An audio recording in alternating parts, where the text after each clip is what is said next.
유권자 여러분 안녕하십니까? 지금부터 성남시 분당구 선거방송 토론위원회가 주관하고 아름방송이 제작 방송하는 제21대 국회의원 선거 성남시 분당구 갑선거구의 후보자 토론회를 시작하겠습니다. 오늘 진행을 맡은 오미영입니다. 4월 15일 국회의원 선거일을 며칠 앞두고 있습니다. 우리 지역의 일꾼을 우리의 손으로 뽑는 중요한 행사가 있는 날인데 여러분께서는 마음의 결정이 돼 있으신지요?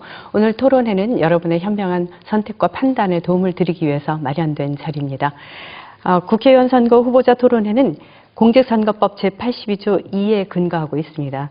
오늘 초청 대상은 더불어민주당의 김병관 후보, 또 미래통합당의 김은혜 후보 두 분이십니다. 오늘 토론회를 통해서 이 두 후보의 공약을 꼼꼼히 검증하셔서 후회 없는 한 표를 행사하시는 데 많은 도움이 되기를 바랍니다. 그럼 오늘 토론회에 참석해 주신 후보들 소개를 해드리겠습니다. 후보자 소개는 사전에 추첨을 통해서 결정한 순서대로 해드리겠습니다. 먼저 기호 2번 미래통합당의 김은혜 후보 참석해 주셨습니다. 안녕하십니까. 2번이 기회다. 미래통합당 기호 2번 김은혜 인사드립니다. 네, 다음으로 기호 1번 더불어민주당의 김병관 후보 나와주셨습니다. 안녕하십니까. 기호 1번 더불어민주당 김병관입니다. 네, 두 분 인사를 잘 받고요. 이제 토론회 시작에 앞서서 저희가 진행을 어떻게 할지에 대해서 개략적으로 소개를 해드리겠습니다. 80여 분에 걸쳐서 진행이 될 텐데 모두 6개 영역으로 진행을 해보겠습니다. 먼저 각 후보의 시작 발언을 청해서 듣겠습니다. 그리고 두 번째로는 국가 현안에 대해서 공통 질문한 시간을 갖게 되겠고요. 세 번째로는 후보자의 공약 발표 후에 상호 질의응답하는 시간을 갖겠습니다. 정책 검증 토론으로 진행됩니다. 그리고 지역 현안에 대해서 공통 질문을 하고 가벼운 주제로 물어보는 공통 질문도 준비되어 있습니다. 그리고 마지막으로는 각 후보자의 마무리 발언 이렇게 진행이 되겠습니다. 오늘 토론회 질문과 답변을 포함한 모든 발언 순서는 앞서 말씀드린 사전 추첨에 의한 결과임을 말씀드리겠습니다. 그럼 먼저 미래통합당의 김은혜 후보부터 먼저 시작 발언을 해주시기 바랍니다. 안녕하십니까 라고 말씀을 못 드릴 것 같습니다. 제가 며칠 전에 야탑동의 먹자 골목을 갔었는데요. 불이 꺼져 있더라고요. 하루 실직자 6,500명, 6,100명이라는 대기업 하나가 날아간다는 보도를 본 적이 있습니다. 자영업자 폐업률이 89%에 달한다는 보도도 있었는데요. 이 가게 주인께서는 세금도 못 내고 집값도 엄두가 나지 않는다고 말씀을 하시더라고요. 지금 한 달 월급을 주지 못해서 가족 같은 직원을 눈물로 내보내야 하는 그런 상황을 저에게 울먹이며 호소를 했습니다. 직장을 잃은 우리 아버지, 아들들은 어디다 고개를 들지 못하고 고개를 떨군 채 밤길을 그저 걸어 다닐 뿐입니다. 지금 우리 주변의 모습입니다. 영입인재 이어오셨던 김병관 후보께서 지금 제 곁에 앉아 계십니다. 그런데 한 번도 경험하지 못한 나라, 한 번도 경험하지 못한 경제, 그동안 주민들이 이렇게 피눈물을 흘리고 있었을 때 분당 판교 지역 어디에서 주민들을 위해 지난 4년간 무엇을 하셨는지 저는 묻고 싶습니다. 4년 전 공보물에도 따뜻한 정치 하시겠다고 했는데 그간 어디 계셨습니까? 죄송하지만 제가 이곳에서 만난 분들의 상당수는 지난 4년 분당갑 국회의원을 하신 분의 이름을 기억하지 못하고 있었습니다. 주민들이 공포 속에 떨었던 코로나 이후에 저는 약속을 합니다. 저 김은혜는 약속을 지키는 정치인이 되겠습니다. 당선 이후에 주민들과의 약속을 나몰라라 하는 그런 국회의원이 되지 않겠습니다. 국회의원을 또 부업처럼 하지 않겠습니다. 분당 판교 주민들의 꿈을 정치적으로 이용하지 않겠습니다. 저는 삼풍백화점 폐허에서 살아나왔고 9.11 테러에서도 취재를 했습니다. 반드시 답을 가져오는 사람, 분당 판교 대변인 김은혜가 하겠습니다. 네, 제한 시간 2분 잘 지켜주셨습니다. 이어서 더불어민주당의 김병관 후보 시작 발언 들어보겠습니다. 안녕하십니까. 기호 1번 더불어민주당 김병관입니다. 코로나19로부터 국민의 건강과 안전을 지키기 위해 연일 고생이 많으신 정부 및 지방자치단체 그리고 의료인, 자원봉사자들을 포함한 수많은 관계자 여러분 그리고 국민 여러분께 진심으로 존경의 말씀을 드립니다. 코로나19를 대처하는 대한민국을 세계가 주목하고 있습니다. 성숙한 민주주의, 선진화된 국가 시스템, 투명한 리더십, 문재인 정부의 적극적인 대처와 국민들의 높은 시민의식으로 대한민국의 안전을 지켜가고 있습니다. 이제 대한민국의 경제와 민생을 살려야 합니다. 지금은 전례 없는 위기입니다. 때문에 전례 없는 대응이 필요합니다. 경기 침체를 막고 민생과 경제를 살리기 위해 더욱 과감한 확대 재정 정책이 필요합니다.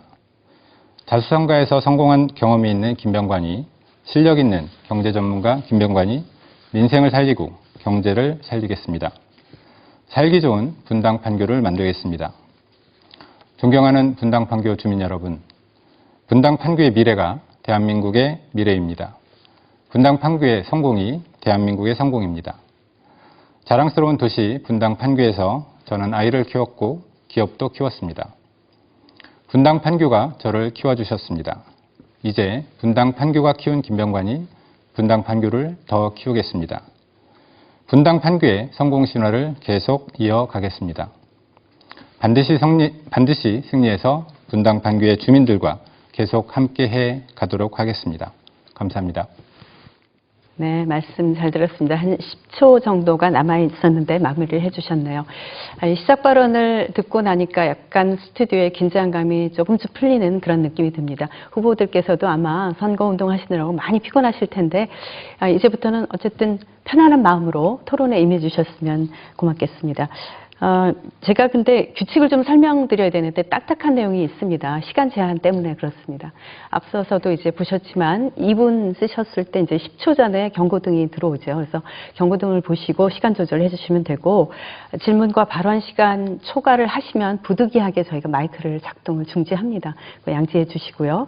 그리고 만약에 이제 두 후보께도 제가 질문을 각각 하실 수 있는 순서를 드리는데, 질문을 만약에 안 하신다면 그냥 다음 순서로 넘어가는 것으로 그렇게 처리하겠습니다. 그리고 뭐 그럴 리는 없겠습니다만 질문 내용과 관련 없는 뭐 상대방 후보를 비방한다거나 인격을 모독하는 발언 같은 것은 삼가 주실 것으로 믿겠습니다. 자, 그럼 각 후보자에게 이제 질문을 드리는 공통 질문 순서가 있는데, 이 질문에 대해서 먼저 소개를 해드리겠습니다. 성남시 분당구 선거방송토론위원회에서 사전에 여러 가지 검증을 위해서 자문을 많이 했습니다. 언론사, 학계, 법조계, 시민단체 자문을 받아서 질문을 마련했다는 것 말씀을 드리고요. 이 질문 내용을 제가 대신 전달을 해드리겠습니다. 국가 현안에 대한 각 후보자의 생각을 들어보는 게 첫 번째 토론 순서가 되겠습니다. 질문은 모두 보건, 경제, 복지, 과학 4가지 분야에 걸친 것이고요. 답변 시간은 각 후보자별로 2분씩 드리겠습니다. 똑같은 질문에 대한 답변해 주시면 됩니다. 자, 그럼 먼저 보건 분야에 대해서 질문 드리겠습니다. 순서에 따라서 김병관 후보께서 먼저 준비하시면 되겠습니다. 국가 전염병 대책입니다. 중국 우한에서 시작된 코로나 바이러스 감염증 19가 대한민국을 넘어 전 세계를 위협하고 있습니다. 국가 간 국경의 의미가 약해지고 교류가 활발해진 요즘에는 빠른 세계화와 더불어서 바이러스나 전염병이 전 지구적으로 확산되고 있습니다. 코로나 바이러스 감염증 19의 발병 초기에 전문가들은 집단 감염에 대해서 우려를 제기한 바 있죠. 실제로 저희 지역 내에서도 분당구 서현동 소재의 한 대형 병원에서 집단 감염이 확산돼서 확진자가 나오고 있습니다. 뿐만 아니라 성남 본시가지 소재의 종교시설에서도 집단 감염이 확인돼서 확진자가 발생하고 있는 상황인데, 이렇게 예측하지 못한 상황에서 발생하고 확산 방지가 어려운 현실에서 좀 더 현실적이고도 구체적인 대안이 필요해 보입니다. 그래서 국가 전염병 확산 시의 대처 방안에 대해서 후보자들이 갖고 계신 대책을 말씀해 주시면 되겠습니다. 2분 동안 말씀해 주시고 김병관 후보 순서입니다. 네, 제가 모두 발언에도 말씀을 드렸듯이 우리 정부의 적극적인 능동적인 대처, 그리고 우리 시민 여러분들의 적극적인 참여, 그리고 의료진 여러분들의 자발적인 참여를 인해서 정말 국가 재난 상태인 전염병 사태를, 코로나19 사태를 잘 이겨내 가고 있습니다. 아시다시피 전 세계도 대한민국을 주목하고 있습니다. 미국의 트럼프 대통령도 대한민국에 도움을 요청하고 있을 정도입니다.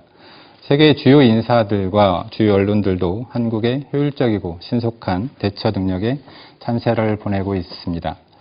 이제는 경제와 민생에 집중해야 될 때라고 생각을 합니다. 전례 없는 위기에는 조금 더 과감한 재정 정책이 필요하다고 생각을 합니다.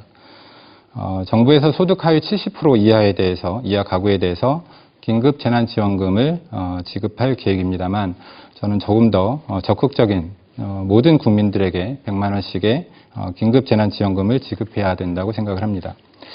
정부와 당에 적극적으로 의견을 개진해서 관철시키도록 하겠습니다. 미래에 대한 대비도 필요합니다. 앞으로 정부와 또 우리 더불어민주당 그리고 국민들과 함께 감염병으로부터 국민을 지켜나갈 수 있는 여러 가지 안을 만들어 가겠습니다. 대한민국 6개 권역에 질병관리본부의 지역본부를 설치하고 5개의 검역사무소를 추가로 설치하도록 하겠습니다. 의대 정원을 확대해서 의료 인력을 안정적으로 확보하고 역학조사 인력 및 관련 조직 역시 대폭적으로 보강하도록 하겠습니다. 백신 및 치료제 개발 등을 주도할 감염병 연구 전문기관을 설립하고 감염병 관련 R&D에도 집중적으로 투자하도록 하겠습니다.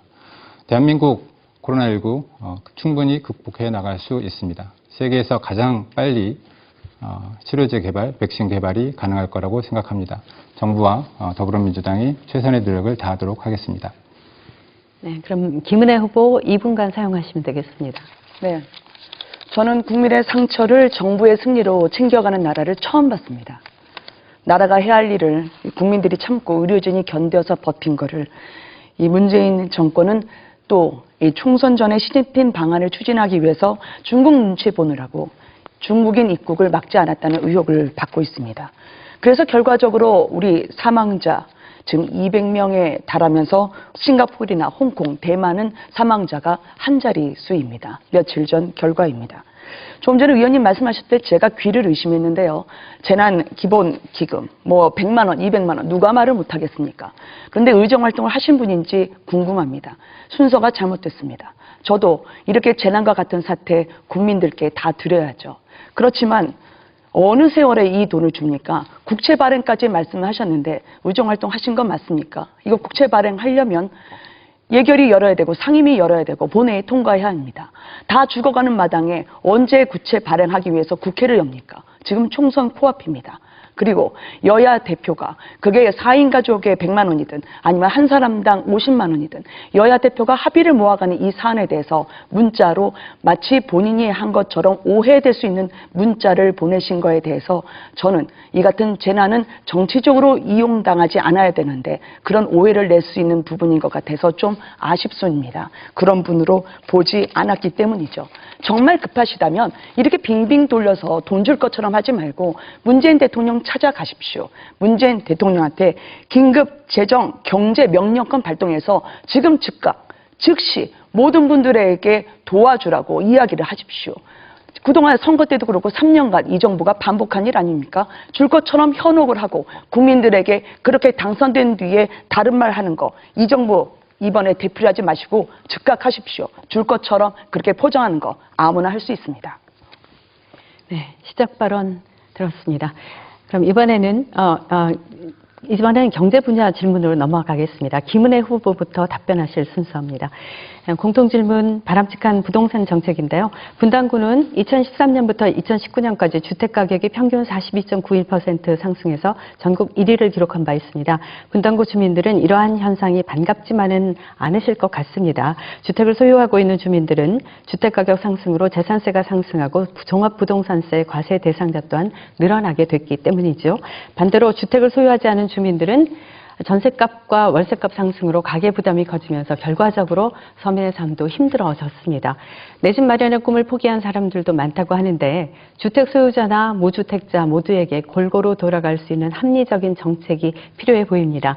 각 후보자가 생각하시는 바람직한 부동산 정책 무엇이 있는지 이번에 답변해 주시면 되겠습니다. 김은혜 후보가 순서에 따라서 진행을 먼저 하시면 되겠습니다. 이 코로나 폭탄 때문에 집안에 시름이 있으실 텐데요. 이제는 세금 폭탄까지 떨어진 것 같습니다. 지금 문재인 정부가 독단적으로 올린 공시가격으로 인해서요. 지금 보유세 폭탄을 맞게 생겼는데 이거는 건강보험료 폭탄으로까지 이어질 것입니다. 지금 내 집 한 칸 마련하겠다고 월급 알뜰살뜰 모아서 집 한 칸 장만한 게 왜 죄인 취급을 받아야 합니까? 그리고 은퇴해서 소득이 없으신 분들 집 가지고 있는 게 그게 왜 그렇게 나쁜 투기꾼 취급을 받아야 하는지 저는 여쭙고 싶습니다. 적어도 문재인 정권과 정부 여당에 몸담고 있는 국회의원은 지역 주민들에게 이 부분 사과를 해야 된다고 생각을 합니다. 공시가격 인하, 보유세 인하는 미래통합당의 일관된 당론입니다. 옆에 김병관 후보가 보유세를 주요 당론으로, 주요 공약으로 하시길래 제가 한번 살펴봤습니다. 이거 클로즈업이 안 된다고 하시는데요. 살펴보실 수 있습니다. 저희 당의 이번에 21대 총선 주요 공약에 부동산 보유세 경감이 있습니다. 그런데 더불어민주당을 보니까요. 보유세 경감이라는 공약이 없더라고요. 안 보이실지 모르겠지만 이거는 물음표를 제가 3개를 적어놨습니다. 그래서 혹시나 민주당이 김병관 후보 얘기 듣고 입장을 바꿨나 해서 그 다음 기사를 찾아봤습니다. 그런데 총선의 정책공약본부장이 이런 종부세 감면은 합의할 수 있는 게 아니다. 정부가 발표한 기본 입장을 가지고 가야 한다고 선을 그었습니다. 그러니까 보유세 경감에 대해서 이런 총선 공약 자체로는 받아들이지 않은 거죠. 혹시 정부가 그동안 보유세 관련한 문재인 정부의 부동산 정책이 잘못됐다고 이번에 김병관 후보가 시인하신 것인지, 아니면 총선을 앞두고 표부터 먼저 얻고 보자 선신 공약을 남발하신 것인지 저는 궁금합니다. 재건축, 재개발 이 부분은요, 실거주에게 무선 분양하는 제도로 저희가 신도시 재생지원 특별법 공약으로 걸었습니다. 잠시 후 말씀드리겠습니다. 자, 이번에는 김병관 후보께서 바람직한 부동산 정책 답변하시면 되겠습니다.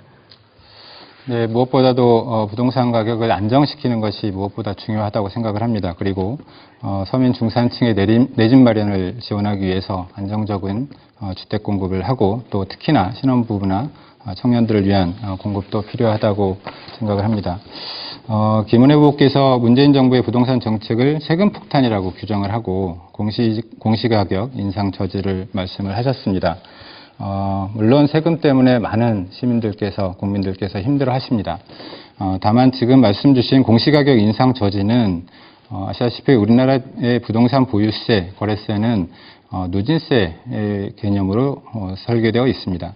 근데 공시가격을 인상을 저지하겠다라고 얘기하면 결국은 고가 부동산 보유자에게만 유리한 상황이 발생할 수밖에 없습니다. 현재 공동주택의 실거래가 반영률은 약 70% 정도 수준입니다. 단독주택이나 건축물, 또 토지의 경우는 이보다 훨씬 낮아서 대략 50% 전후의 시가 반영률을 나타내고 있습니다. 결국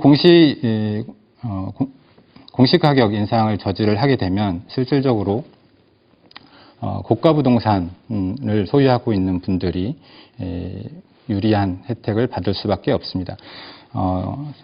김 후보님의 경우도 강남의 고가의 건물들을 가지고 계신 걸로 알고 있는데, 이러한 누진성을 역전해서 공시가격 인상 저지를 말씀하시는 부분은 결국 소수만을 위한 정책을 펴시겠다는 걸로 보여집니다. 문재인 정부 부동산 정책, 부동산 투기를 억제하고 부동산 가격 안정시키기 위해 공시가격 현실화는 꼭 필요합니다. 다만 아까 우리 후보께서 말씀 주셨지만 저는 보유세를 강화하는 과정에서 실거주 목적의 1주택자들에 대해 세부담이 과하지 않도록 안전장치가 필요하다고 생각을 합니다. 자세한 공약은 제 공부물에도 있습니다만 얼마 전에 대통령 또 이낙연 선대부문장께서 시간이 경과해서 마이크를 중지했습니다. 자, 이번에는 복지 분야 질문으로 넘어가 보겠습니다. 김병관 후보부터 이번에 답변 준비하시면 되고요. 공통질문 세 번째, 2020년 최저임금은 8,590원입니다. 하지만 빠르게 오르는 물가 등을 고려해서 인간다운 삶을 유지하기 위해서 최저임금이 10,000원은 넘어야 한다는 목소리도 있죠. 또 반대로 가게를 운영하시는 분들은 소비 심리가 가라앉아서 영업도 잘 안 되는데 급격한 임금 상승으로 사업체를 운영하기 힘들다는 목소리를 내고 있습니다.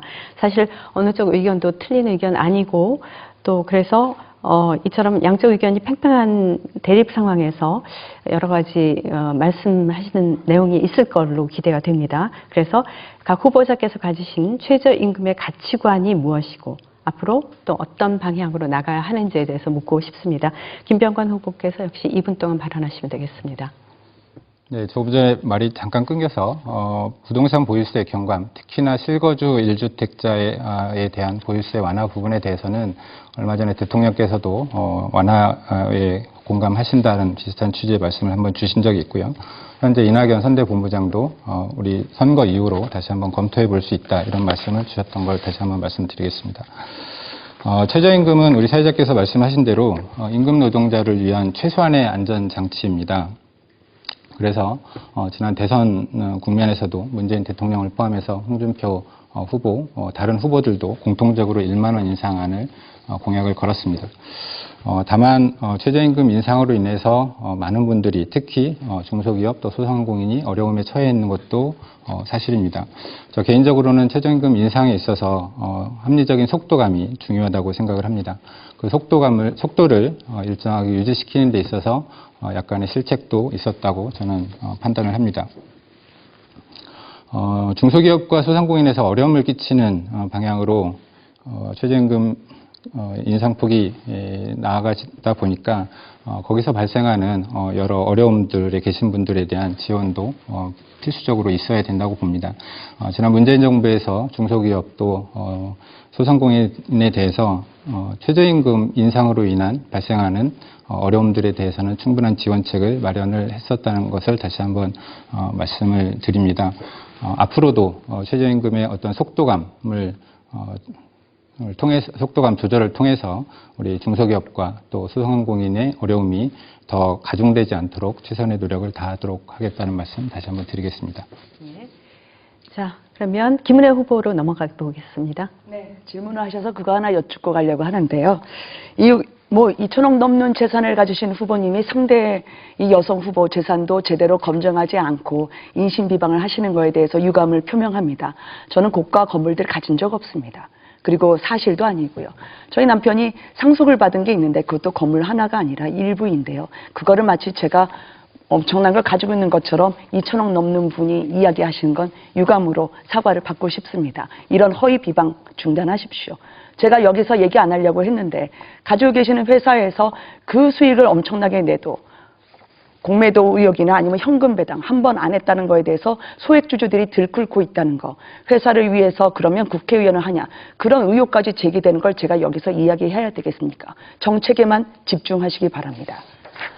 자, 그러면 최저임금을 말씀을 드리도록 하겠습니다. 기본적으로 임금이란 개인의 능력과 시장 상황에 의해서 결정되는 게 맞습니다. 다만 노동자가 인간의 존엄을 잃지 않아야 하죠. 그렇지만 문재인 정부의 최저임금제도는 소득 주도 성장이라는 역사상 찾아보기 힘든 이상한 정책으로 변질돼 가고 있습니다. 우리나라의 최저임금은 주휴수당을 포함하면 실제로 10,000원이 넘습니다.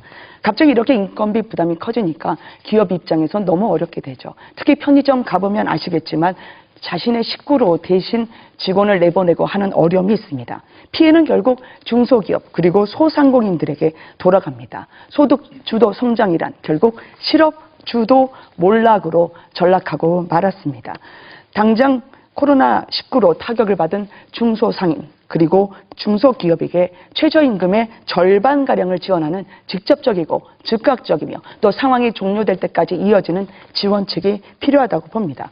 무엇보다 소득주도 성장 폐기해야죠. 그리고 최저임금 업종별, 규모별로 차등화하는 거 필요하다고 제안합니다. 네, 두 분 모두 이제 주제와 관련해서 답변을 포함하시긴 했으나 그래도 앞으로 더욱 주제에 집중해서 주제에 맞는 내용으로만 답변을 해주시면 더욱 감사하겠습니다. 자, 그럼 이번에 과학 분야 질문으로 넘어가 보겠습니다. 김은혜 후보부터 답변을 준비하실 텐데요. 미래산업과 먹거리 산업에 대한 질문입니다. 성남시에는 한국형 실리콘밸리라 불리는 판교 테크노밸리가 있는데 이로 인해서 성남 지역이 국가경제 창출에 조력하는 중요한 동반자로 인식이 되고 있습니다. 4차 산업은 미래를 이끌어갈 먹거리 산업으로 인정받고 있는데 이에 따라서 4차 산업혁명, 과학기술의 발전으로 미래가 급변하게 될 전망입니다. 대한민국의 미래를 대비해서 중점을 둬야 할 연구 분야와 산업 분야가 뭐라고 생각하시는지 이에 대해서 말씀을 해주시면 되겠습니다. 김은혜 후보 시작하시죠. 이 4차 산업혁명을 위시해서요. 많죠. 우리의 미래 먹거리 AI도 있고 공유경제도 있고 블록체인도 있고 우리가 미래 산업으로 육성해야 될 게 굉장히 많습니다. 그런데 이런 데이터 경제를 무장해서 글로벌 기업이 치고 나가지만 이 규제부터 먼저 풀어야 우리에게 미래 산업이 가능하다고 봅니다. 그래야 새로운 산업이 성장을 하죠. 문재인 정부가 규제 샌드박스라는 제도를 만들었지만 실질적으로 잘 적용받는 분들이 얼마나 있으실지 여쭙고 싶습니다. 신청하기도 어렵고 승인받기도 어려워서 벤처기업들 볼멘 소리가 나오고 있습니다. 기껏해야 이제 4년 한시인데요. 이 정부가 또 눈치 보는 것이 있죠. 친노조, 또 자신 편의 기득권을 챙기는데 정작 열심히 일하는 기업인들은 오히려 숨죽이며 살고 있다고 저는 생각을 합니다.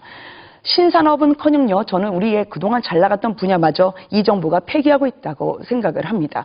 세계 최고 수준의 우리나라 원자력, 이 탈원전 정책을 펼치면서 이상하리만큼 태양광 산업 밀어주고 있는 게 아니냐는 의혹을 언론에서 제기한 바가 있었죠. 그리고 국내 원전 기업 망하기 일쑤였고 최고의 인재들 해외로 지금 빠져나갈 수밖에 없게 됐습니다. 미래 먹거리가 없어서가 아니고요. 안 보이는 거죠. 무능의 결과는 약자에게 전가가 되고 있습니다. 나라를 세우기는 어렵지만 망가뜨리는 건 한순간 아니겠습니까?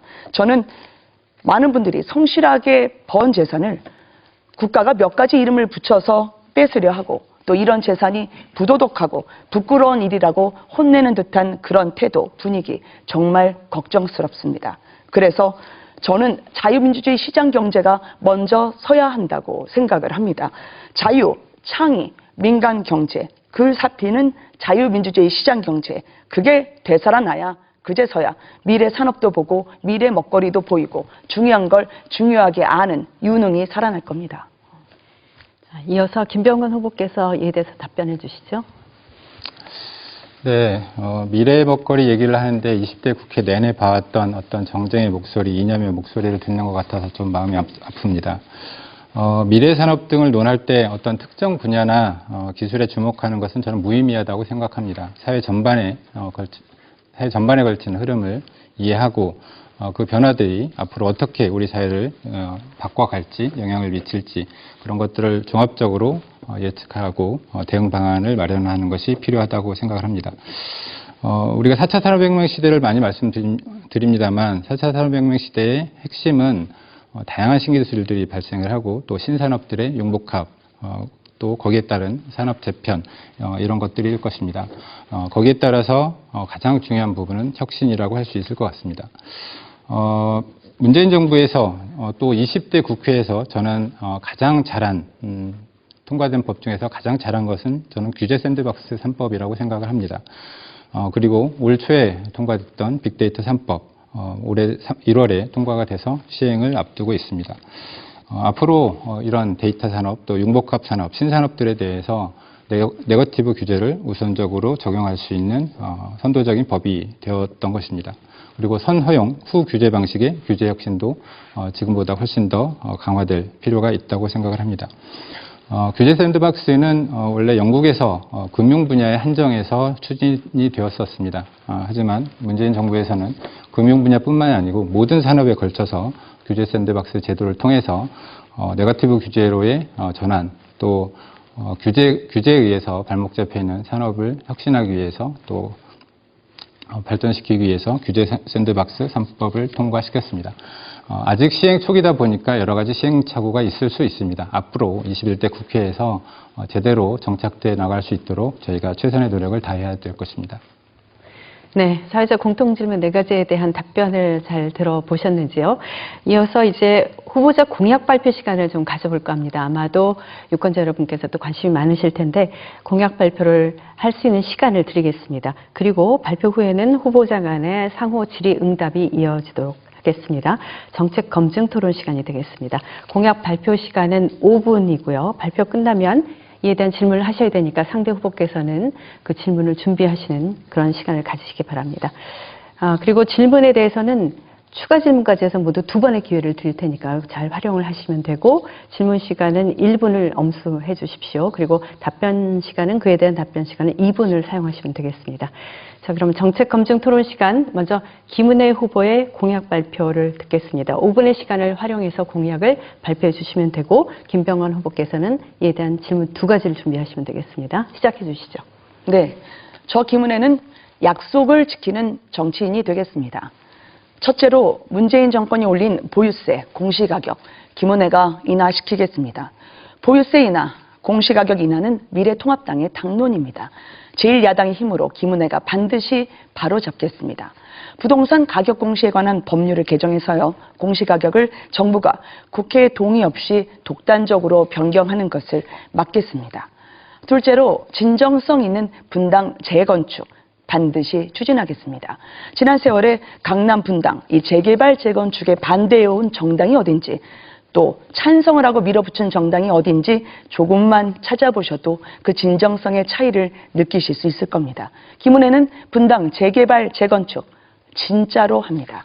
셋째로 모든 사람들이 부러워하고 교육을 받으러 분당을 찾아오게 하는 명품 교육도시 분당을 만들겠습니다.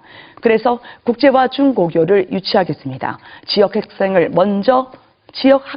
우선적으로 선발한다는 그 조건에서입니다. 넷째로 마음이 편한, 또 엄마라는 마음이 편한 분당 판교를 만들겠습니다. 저도 일을 하는 날고 맞벌이 부부였는데요. 맞벌이 부부분들은 애 키우기 너무 힘드시죠. 그리고 어디다 맡길 데도 없어서 참 고생인데, 눈치 안 보고 아이를 맡길 수 있는 우리 집 앞 직장 어린이집을 신설하도록 하겠습니다. 다섯째는 쾌적한 출퇴근길입니다. 이 마리조와 천당 밑에 분당 판교지 교통을 보면 이 판교 IC를 이제 사이로 두고요, 또 탄천을 사이로 두고 섬처럼 다 고립이 돼 있더라고요. 그래서 뚫겠습니다. 지하철과 그리고 버스로 말이죠. 지하철 8호선, 국지도 57호선 구간을 추진하겠습니다. 또 지하철 3호선 서판교역, 판교원역을 건설하겠습니다. 수서광주선, 야탑 도촌역을 신설하겠습니다. 백현 마이스의 신분당선, 백현역을 만들겠습니다. 또 신분당선, 이번에 좀 저희가 집중하고 싶은데요, 판교역에서 종로, 광화문까지 있도록 하겠습니다. 신분당선, 또 분당선 열차 칸을 증설하겠습니다. 워낙 그동안 많이 고생하셨죠. 또 서울행 광역버스 노선을 다양화하고 증차시키겠습니다. 그러면 좀 배차 간격이 좁아지지 않겠습니까? 여섯 번째, 이 분당의 산적한 현안을 반드시 해결하겠습니다. 판교 공공임대 분양 전환 문제, 27년 언론인의 경험으로요, 사회적 공론화, 그런데 먼저 국회 국토교통위원회에 들어가서요, 국토부 장관 그리고 LH 사장을 상대로 국정감사 진행하겠습니다. 서현동 110번지 공공주택 건설 문제 반드시 백지화하겠습니다. 전면 철회시키도록 하겠습니다. 그리고 그 110번지 서현동 주민의 품으로 돌려드리겠습니다. 분당 수서간 매송 2교 도움터널, 이거 매연 때문에 주민분들 너무 고생하시거든요. 저희가 반드시 건설하겠습니다. 주민분들 소음, 아이들 통학할 때마다 너무 캑캑거려서요, 보호하도록 하겠습니다. 지금 판교 공공임대 분양 전환 문제는 저희가 정책적으로 하나 여쭙고 싶습니다. 김병관 의원님 4년 전에 야탐령 유세 기억하실 텐데요, 곁에 문재인 대통령이 계셨습니다. 그때 문 대통령이 하신 말씀이 이렇습니다. 분양 전환과 상정 방식, 그 개선이 선거의 쟁점이 되고 있다. 여러분들이 우리 김병관 후보 당선시켜 주시면 공약 뒷받침해서 당론으로 채택하고 법안 발의해 통과시키도록 하겠다라고 주민분 앞에 약속했습니다. 동영상도 있습니다. 그런데 이 약속 지금 어디로 갔습니까? 여쭙습니다. 이 약속 지키려고 대통령하고 만나시기는 하셨는지요? 대통령을 뭐라고 하시던가요? 그리고 주민분들은 저한테 이제 4년째 도돌이표로 똑같은 요청을 하고 있습니다. 자신들은 의원님 당선된 뒤에 버려진 것 같다고 호소를 합니다. 이거야말로 허위사실 공표 아닙니까? 이게 선거법이 시효가 6개월이기 망정이지, 선거법 시효가 4년이었으면 의원님 지금 제 곁에 앉아있지 못하실 수도 있습니다. 공약이라고 하는 건 얼마나 화려한 언변으로 유권자를 현혹하느냐가 아니라 얼마나 뜨거운 진심을 갖고 이행한 의지를 갖고 있느냐의 문제라고 생각을 합니다. 의원님 공보집 보니까요, 지금 상당히 힘있는 국회의원이었다 말씀하셨는데, 그렇게 서현동이나 아니면 판교 10년 해결할 의지가 있고 힘이 있으셨다면 왜 그 국토교통이 한 번 못 들어가셨고, 왜 그 판교 10년 공공임대에 대한 법안 통과를 못 시키셨습니까? 오히려 발의를 하신 뒤에 본인 스스로 철회를 하셨던데, 그렇게 왔다 갔다 하는 속에 의원님의 철학은 어떤 것이었습니까? 입장은 듣고 싶습니다. 시간이 허락한다면 말이죠. 네, 시간 한 10초 정도 여유 있게 끝내주셨습니다. 김병관 후보께서 잘 들으셨을 테니까 이에 대해서 질문 2번 말씀드린 대로 하시면 되겠습니다. 질문 시간은 1분씩 사용하실 수가 있습니다. 네, 김은혜 후보 정말 좋은 공약 많이 들었습니다. 말씀하신 대로 실현 가능할 수 있는 공약들만 내었다고 저는 믿고 싶습니다. 아주 간단한 문제 하나 드리겠습니다. 김 후보님 공약 중에 저는 아주 좋은 공약이라고 생각하는데 각 단지별로 1단지 1국공립 어린이집 설치를 공약으로 내세우셨습니다. 그런데 혹시 분당갑 지역에 단지가 몇 개나 있는지 혹시 아시는지 네. 모르겠습니다. 아시겠지만 지금 분당갑에는 모두 117개 단지가 있습니다. 현재 분당갑 국공립은 그 중에서도 건설 중인 것을 포함해서 18개가 건설 중이고 운영 중입니다. 우리 후보 공약대로 하면 앞으로 99개를 더 만들어야 되는데 우리 성남시 민간 어린이집, 가정 어린이집 어려움은 별개로 해도 99개를 더 만들려면 대략 4,500억, 이거를 분당을과 수정중원까지 생각하면 1조 수천억 원의 돈이 필요합니다. 실현 가능성이 있다고 보십니까? 네. 국공립 어린이집 관련해서 개수 물어보실 줄 알았습니다. 이렇게 해가지고 진짜 본질을 짚지 못하는 그런 토론이 되지 않기를 바랬기 때문이죠. 국공립 어린이집의 원칙을 지키겠습니다. 얘기할 때는 이거는 초당적으로 같이 해야 되는 것이지 그 방법론을 묻는 것은 저는 도리가 아니라고 생각을 합니다. 지금 아이를 키워보셔서 알겠지만 저는 엄마의 마음으로 접근을 합니다. 왜냐하면 아이를 맡길 곳이 없고 국공립 어린이집 보면요. 줄 서 보셨나요? 아무리 줄을 서도 국공립 어린이집 들어가는 거 하늘의 별 따기입니다. 거기 어린이집 들어가지 못하니까 비싼 사립 유치원을 가야 되나? 그러다 보면 할아버지 할머니가 자신의 사재 털어야 되는 그런 상황까지 옵니다. 오죽하면 아이 하나 키우기 위해서 3대가 고생한다는 말이 나오겠습니까? 국공립 어린이집에 의해서 재원 어떻게 조달할 거냐 묻지 마시고 하나라도 더 늘리기 위해서 우리 맞벌이 부부가 많은 분당 판교 어머니들을 위해서 어떻게든 편안하게 믿고 맡길 수 있는 국공립 어린이집을 위해서 확충할 수 있는 방안을 의원님께서 내주셨으면 정말 좋았겠다고 생각을 합니다. 사립 유치원도 지금 재정이 어렵고요. 국공립 어린이집도 들어가기 어려운 현실, 아이를 키운 분만이 알 수 있는 그 부분으로 제가 접근해서 대안을 내고요. 그리고 국가나 그리고 자치구나 그리고 자치시가 같이 매칭을 하는 방식이 있는데 이거는 시와 국가와 함께 협의해서 제가 진행을 해 나가도록 하겠습니다. 네, 여유 있게 한 30초 남았는데 답변 더 안 하셔도 되겠습니까? 네, 마무리하겠습니다. 그러면 김병관 후보께서 추가 질문 또 사용하실 수 있으니까요. 해주시죠. 국공립 어린이집의 대부분의 예산은 시 예산으로 충당이 되어야 합니다. 제가 다른 공약을 한번 여쭤보겠습니다. 판교동하고 판교 테크노밸리를 잇는 경부고속도로 덮개공원 공약을 내거셨습니다. 웹자보에는 도로를 지하화하겠다고까지 말씀을 주셨는데 서초 양재권 지하화 및 공원화 사업 예산을 견줘서 저희가 예측을 해보면 이 예산만 해도 대략 1조 원 정도가 들어갑니다. 이것도 아마 성남시 예산으로 아마 추진을 해야 될 것 같습니다. 서현동 110번지에 공약을 거셨습니다. 서현도서관 신관건립, 노인복지관, 문화시설, 공영주차타워, 생태공원 등 시설을 유치하겠다. 이것도 대략 제가 예산을 추계를 해보면 적어도 한 5천억 원 정도가 들어갑니다. 거의 대부분도 지금 말씀드렸던 것들이 국도비 지원 없이 성남시 예산으로만 해야 되는 사업일 가능성이 높습니다. 강남 1타 강사의 강의를 온라인으로 운영하겠다 이런 공약을 거셨는데 이걸 운영하려면 또 성남시 예산이 필요합니다. 그런데 공약은 분당 구민 전용으로 하겠답니다. 시간은 제한됐고 질문 끝까지 못 들으셨는데 김은혜 후보 답변 2분 쓰실 수 있습니다. 네, 저 조금 이상한데요. 그러면 서현동 110번지에 어린이 도서관이나 아니면 노인복지관 그거를 건설하지 말자는 말씀이신가요? 왜냐하면 예산이 이렇게 들어가니까 현실적이지 않으니까 이것을 짓지 말자라고 하는 건 안 하려면 100가지, 1000가지 이유도 될 수 있는 게 그게 공무원 분들이 상상할 수 있는 그런 낡은 구태라고 생각을 합니다. 그거를 지역구 국회의원께서 이게 서현동 110번지 주민품으로 돌아가야 될 거를 지금 그러면 그 안에 임대주택 강행해야 될 거니까 그런 주민들이 원하는 110번지 안에 들어가는 거는 상상하지 말라는 뜻인가요?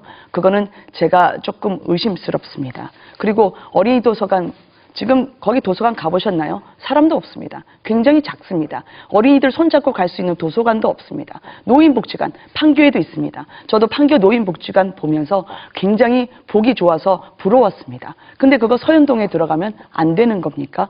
왜 그런 식으로 해서 예산이 안 되니까 할 수 없다라는 말씀을 하시는지 조금 이해가 안 되네요. 그리고 지금 뭐 강남 1타 강사 그건데요. 그거는 많이들 아시지만 분당에 좋은 교사들이 찾아오시면 분당에 오셨다는 이유로 그 교사분들에게도 좋은 겁니다. 학원 강사도 마찬가지고요.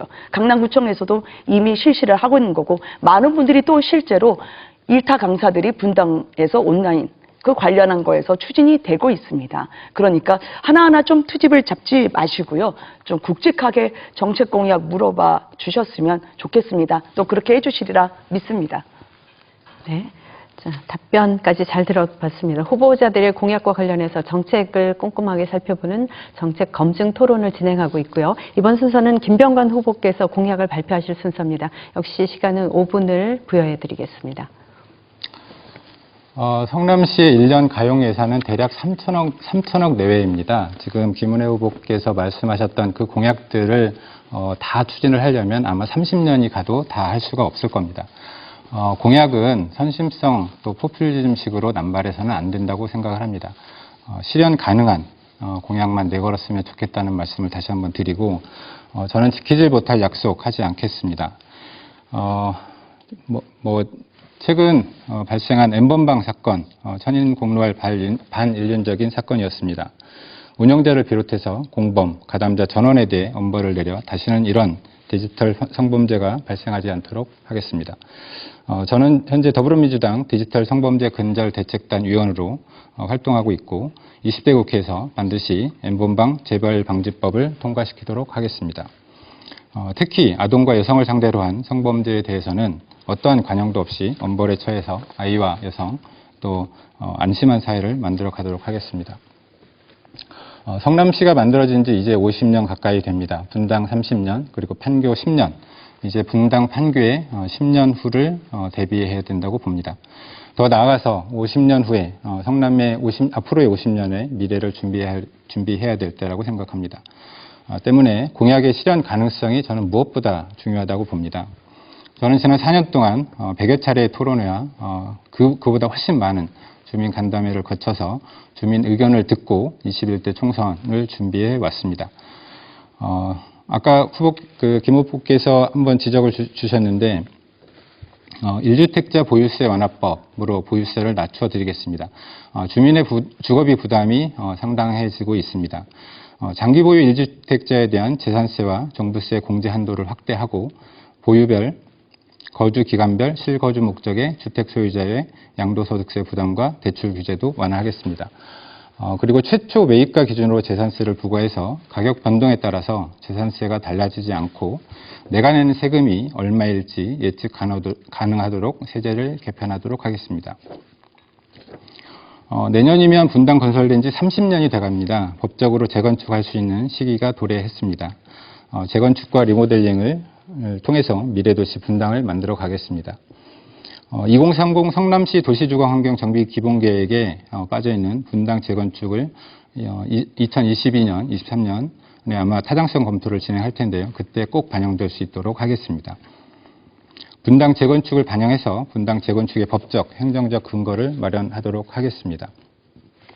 1기 신도시, 분당을 포함한 1기 신도시 5개 지역에 국회의원들과 함께 1기 신도시 도시재생 특별법을 제정해서 재정적, 행정적 지원 근거도 만들도록 하겠습니다. 10년 공공임대 분양 전환 아까 말씀을 주셨는데요. 집권여당 재산 의원이 되면 끝까지 책임지도록 하겠습니다. 집합건물 체계적 관리 및 투명성도 강화해 나가도록 하겠습니다. 아마 교통과 관련된 공약들은 거의 비슷하지 않을까 싶습니다. 제가 지난 4년 동안 추진해왔던 공약들 거의 그대로 김은혜 후보께서 받아주신 것 같아서 감사하다는 말씀 드리겠습니다. 특히나 제가 4년 전에 공약을 했고 지금 예비타당성 조사가 진행 중인 트램이 하루빨리 착공될 수 있도록 더 많은 노력들을 하겠습니다. 8호선 연장, 또 3호선 연장, 또 판교 월곶선 조기 개통할 수 있도록 만전을 기하도록 하겠습니다. 카이스트 등 대학원과 연구기관 등을 유치해서 글로벌 지식혁신 스퀘어를 조성할 수 있도록 하겠습니다. 그리고 지난 시의회에서 자유한국당이 성남시의회 다수당의 시절에 부결시켜서 좌절됐었던 백현 마이스단지 산업단지도 다시 조속히 추진될 수 있도록 하겠습니다. 거기에 백현 마이스 역도 신설을 추진해서 판교 테크노밸리의 교통 혁신을 이룩하도록 하겠습니다. 분당 판교 주민들의 삶의 질 개선을 위해서 제가 특히 관심을 많이 가지고 있는 탄천, 운중천, 여수천, 야탑천, 분당천 등을 개선해서 주민의 휴식 공간으로 돌려드리도록 하겠습니다. 유유부지의 체육시설이나 미술관, 또 소공연장 등 복합 생활문화 공간도 확충하도록 하겠습니다.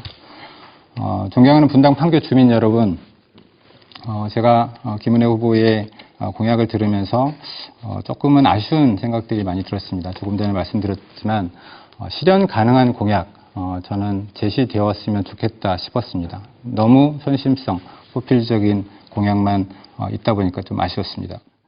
네, 여기까지 듣겠습니다. 김은혜 후보께서 이제 질문 2가지 하실 수 있습니다. 네. 시작해 주시죠.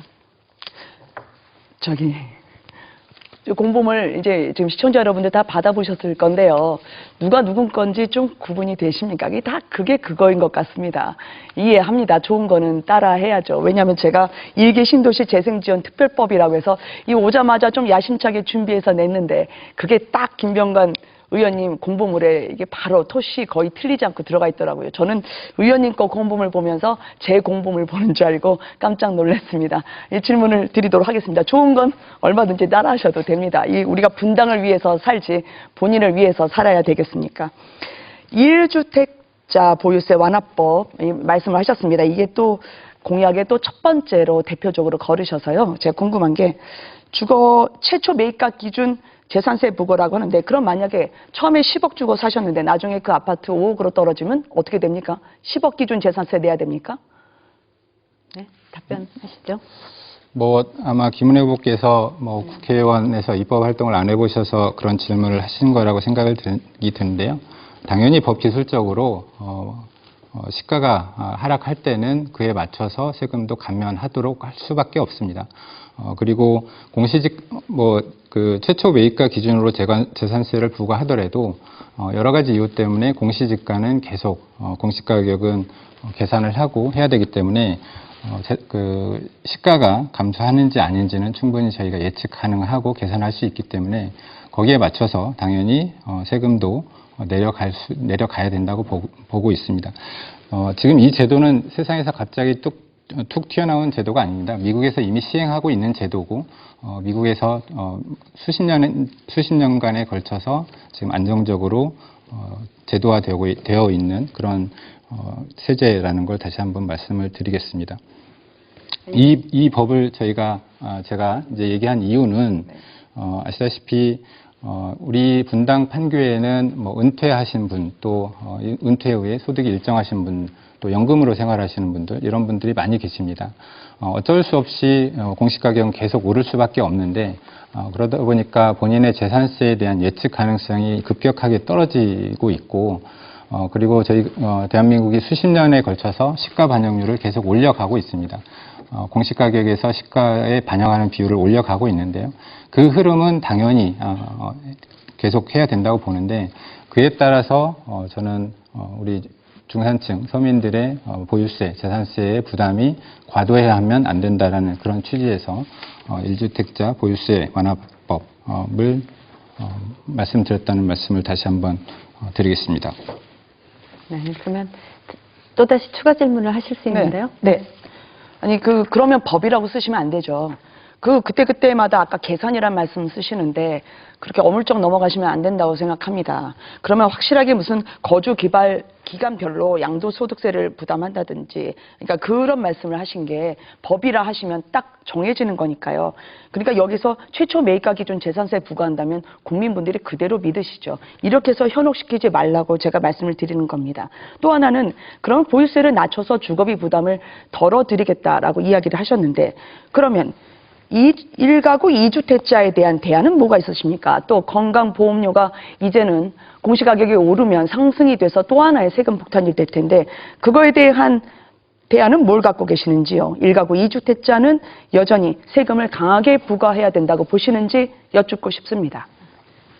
답변 2분 동안 하시면 되겠습니다. 그 1가구 2주택에 대해서는 아시다시피 일반 재산세가 아니고 종부세와 관련된 질문입니다. 종부세는 제가 아까도 공약 발표에서도 말씀드렸지만 장기 보유자에 대한 부분은 저희는 일정 부분 약간은 감소시킬 여지가 있다고 생각합니다만 제가 그걸 공약에 넣지는 않았습니다. 지금은 집값 안정화를 시키는 게 중요하다고 생각해서 그건 추후의 과제로 남겨둬야 된다고 생각을 하고요. 다만 미래통합당에서도 종부세 한도에 대한 공약이 있는 걸로 알고 있습니다. 고가주택에 대한 한도 기준선을 바꾸는 내용이 있는데 저는 그런 부분들도 충분히 검토할 필요가 있다라고 생각을 하고 있습니다. 세금을 강하게 부과해야 된다는 말씀이세요? 잠깐만요. 지금 추가 질문은 두 번으로 제한되어 있습니다. 아마 이제 저희 토론회가 좀 복잡해서요. 규칙을 좀 숙지하시는 게 좋은데, 김병관 후보께서 사실은 시간이 조금 남았었는데 추가하실 거는 이제 없으신 걸로 답변 마치는 걸로 하겠습니다. 네. 자, 이렇게 해서 상대 후보의 공약을 들었고 이에 대해서 상호 질의 답변하는 시간까지 진행을 해봤습니다. 지금 여러분께서는 성남시 분당구 선거방송 토론위원회가 주관하고 아름방송이 제작 방송하고 있는 제21대 국회의원 선거, 성남시 분당구 갑선거구 국회의원 선거 후보자 토론회를 함께 시청하고 계십니다.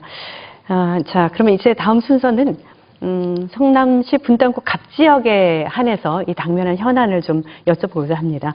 후보자들이 과연 어떤 생각을 갖고 계신지, 개선 방안이 뭔지를 좀 궁금하게 생각하기 때문이죠. 지역 현안과 관련한 질문들 역시 저희 성남시 분당구 선거방송 토론위원회에서 사전에 엄선한 것들입니다. 언론사, 학계, 법조계 그리고 시민단체의 자문을 받아서 마련된 것임을 다시 한번 말씀드리겠습니다. 그럼 김은혜 후보가 먼저 답변하실 테니까 답변 준비하시고요. 지역 현안 첫 번째 질문을 드리겠습니다. 지난 2019년과 올해 가장 큰 지역사회 갈등 중에 하나는 서현동 110번지 공공주택지구 확정을 꼽을 수가 있겠습니다. 국토교통부에서는 2019년 5월에 서현동 110번지에 대한 공공주택지구 확정 고시를 했는데, 인근 주민들은 교통 문제와 교육 과밀 문제를 제기하면서 공공주택지구 지정에 반대하고 있습니다. 각 후보자께서 생각하시는 서현동 110번지 활용 방안, 그리고 주민들의 견해 대립을 해결하기 위한 합리적 방안이 무엇인지를 말씀해 주시면 되겠습니다. 김은혜 후보부터 시작해 주십시오. 네. 아까 건강보험료 증액되는 거 세금 폭탄은 답변 안 해주셔서 나중에 방송 끝나고라도 말씀 주십시오. 단호하게 말씀을 드리겠습니다. 서현동 110번지 공공주택 개발 계획은 전면 철회되어야 합니다. 분당과 광주를 잇는 국지도 57호선 서현로, 한번 너무 많이 잘 가보셨겠지만 이 판교 IC에서 요한성당까지 그 6km 정도 되는 구간 40분에서 1시간까지 차 안에서 끙끙 앓습니다. 전문 용어로 FFF 등급이라고 하는데요. 이건 도로 기능이 거의 없는 겁니다. 8단계 교통량 평가 중 최악이고 최하입니다.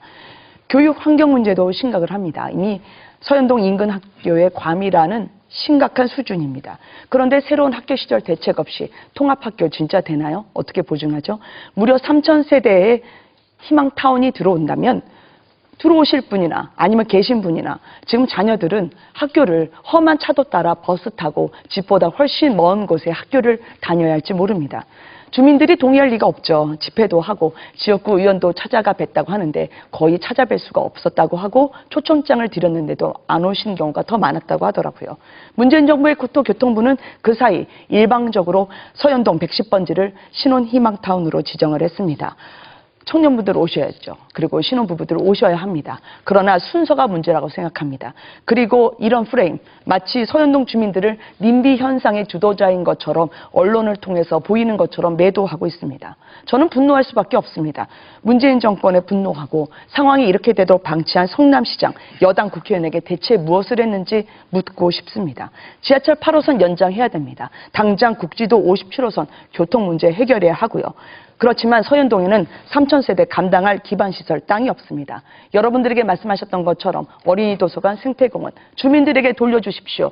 서현동 110번지요. 예, 이어서 김병관 후보께서 답변해 주시죠. 서현동 110번지는 갑자기 뚝 떨어진 제 땅이 아닙니다. 2014년도에 이재명 시장 시절 그리고 새누리당 이정훈 의원 시절, 그리고 성남시의회 새누리당이 다수당이던 시절에 계획이 되었고, 또 새누리당 김문수 경기도지사 시절에 시가외 예정직으로 주거 용도로 이미 승인이 난 곳입니다. 당시에는 주민들 반대도 거의 없었습니다. 다만 정치인으로서 안타까운 것은 지난 6년 동안 분당과 또 우리 서현동 주민들께 이 부분에 대한 분당 또 110번지에 대한 미래 청사진을 보여주고 개발을 진행했어야 됨에도 불구하고 성남시와 또 국토부 모두 이 부분에 대해서 좀 소홀했던 부분이 저는 좀 많이 아쉬운 부분입니다.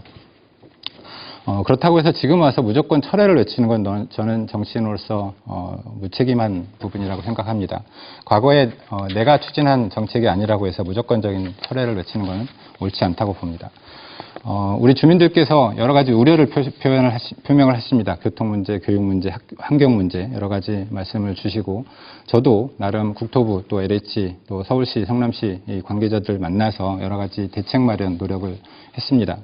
서현로 교통 문제 해결을 위해서 김병욱 임종성 국회의원 또 성남시, 광주시와 함께 판교 서현 오포 지하철 신설 문제 함께 노력하기로 했고, 정부도 이에 대해서 적극 협력하기로 약속을 했습니다. 서현로 차선 확대 문제, 또 우회도로 건설 문제, 또 트램 서현 이동까지의 연장 추진, 그리고 교육 문제와 관련해서는 국토부가 학교 부지를 마련하기로 했고, 이재정 경기도 교육감과 함께 유초중 미래형 통합학교를 검토하기로 했습니다. 현재까지 마련된 모든 안들을 가지고 우리 시민들과 또 국토부, 성남시가 머리를 맞대고 공론화를 통해서 추진할지 말지를 저는 결정해야 된다고 봅니다. 네, 좋습니다. 이제 지역 현안에 대한 질문 이어가겠습니다. 모두 4가지 가운데 2번째가 될 텐데요.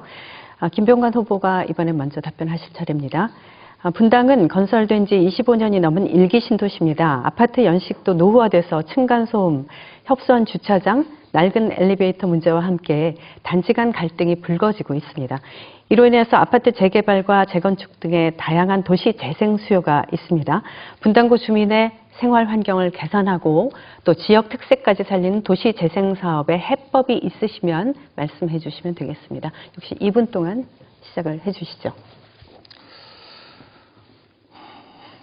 일기 신도시 분당을 재건축과 리모델링으로 미래 스마트 도시 분당으로 만들겠다는 제가 공약을 걸었는데요. 이게 아까 김은혜 후보 공약을 따라한 거 아니냐 이런 식으로 말씀을 주셨는데, 이 공약은 저하고 분당을에 있는 김병욱 의원과 함께 만들어가고 있는 공약입니다. 진작부터 저희가 추진을 했었고, 물론 20대 국회에서 많이 진행되지는 못했습니다. 20대 국회에서는 일부이긴 합니다만 리모델링과 관련된 정책들을 저희가 추진을 했었고요. 21대 국회에서 재건축과 관련된 미래의 분당을, 일기 신도시 분당을 재건축하는 문제에 대해서 저희가 적극적으로 더 임하겠다, 그런 말씀 드리고, 아까 제가 제 공약 설명드리면서 말씀드렸습니다만 2030 성남시 도시주거 환경 기본 계획에 원래 분당 재건축이 들어갔어야 되는 게 맞습니다. 그런데 어떤 이유로인지는 모르겠으나 성남시에서 이 부분을 빼면서 우리 분당 주민들께서 훨씬 더 불안해하시고 미래에 대한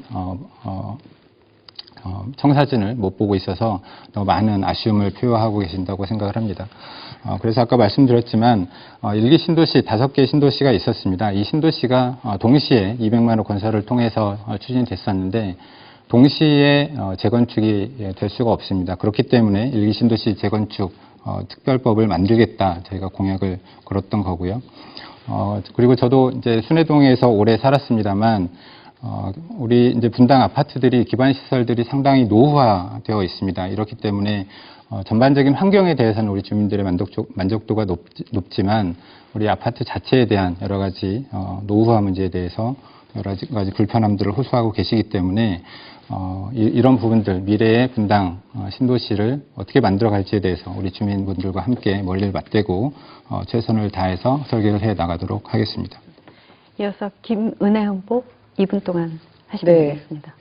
이거는 짚고 넘어가야 될 것 같습니다. 왜냐하면 국회의원은 아무리 그 자리가 좋다고 해도 사실이 아닌 걸로 호도를 하거나 거짓말을 하거나 매도를 해야 할 자격이 국회의원에게는 없습니다. 국회의원은 권력을 주민들로부터 위임받은 겁니다. 국회의원의 권력이란 건 없습니다. 그런데 아까 서현동 주민들이 110번지 반대가 거의 없었다고 하던데 그럼 지금 서현동 주민들이 거짓말을 했다는 겁니까? 무슨 근거로 주민들을 이렇게 매도하시는 겁니까? 의원님은 이 서현동도 의원님의 지역구 아닌가요? 지역구 국회의원이 자신의 입장이 옹색하다고 해서 지역 주민들을 거짓말장이로 몰지 말길 바랍니다. 아무리 선거가 중요하고 아무리 총선이 중요하지만 우리는 그냥 사람답게 살아야 되는 거 아닙니까? 일단 분당 재개발 재건축 말씀드리도록 하겠습니다. 1기 신도시 재생지원 특별법, 이제 가칭 기문회법을 제정하겠다고 발표했는데요. 이게 30년 신도시의 설레임이 멈춰졌죠. 워낙 재개발 재건축 다가오는데 저는 주택 수요에 맞게 용적률, 건폐율이 탄력적으로 상향될 수 있도록 특례 조치를 신설해서 사업성 확보 그리고 충분한 주택 공급이 이루어지도록 할 계획입니다. 또 재개발 재건축을 추진할 때 아주 낮은 이자에 건설자금 융자를 받을 수 있도록 근거 법령을 신설하고 종합부동센스를 비롯한 부동산 조세 감면을 통해서 재개발 재건축을 적극 지원할 생각입니다. 또 기획재정부 장관이 국토교통부 장관과 협의해서 도시재생지역 진흥기구, 광역교통망 추가 수요를 저희가 분석하고 그에 대한 대책을 세우겠습니다. 무엇보다 제가 생각하는 재개발, 재건축 성공적으로 되려면 세입자를 포함한 입주민 모두가 개발 이후에 다시 정착할 수 있어야 합니다. 판교 공공임대와 같이 입주민이 쫓겨날 수밖에 없는 그런 부동산 정책은 실패한 정책입니다. 세입자를 포함한 입주민에게 이주비를 건설하고 규제 완화로 인한 추가 용적률로 건설되는 아파트 일정 부분 기존 세입자에게 우선 공급하겠습니다. 예, 좋습니다. 이제 지역 현안 세 번째 질문으로 넘어가겠습니다. 현재 분당 지역에서는 판교 트램이나 성남 도시철도 2호선이 추진되고 있지만 아직 이렇다 할 결과가 나오질 않고 있습니다. 판교 테크노밸리 근로자들의 출퇴근 교통 여건 개선을 위해서라도 사업을 서둘러야 한다는 목소리가 높은데 판교 트램 설치와 교통 개선에 대한 후보자들의 계획이 어떤 것들이 있는지 이제 답변을 해주시면 되겠습니다. 김은혜 후보가 순서에 의해서 먼저 시작하시면 되겠습니다. 네. 아까 말씀드렸던 것처럼 이제 판교 테크노밸리 또 분당 판교 커뮤니티가 사실상 분리되어 있는 상황입니다. 따라서 지역 발전 관점에서 보면 판교 테크노밸리와 분당 도심이 함께 어우러질 방안이 필요하다고 생각을 합니다. 그러기 위해서는 먼저 이 분당형 트램 그리고 마을버스 노선의 대대적인 확충이 필요하다고 생각합니다.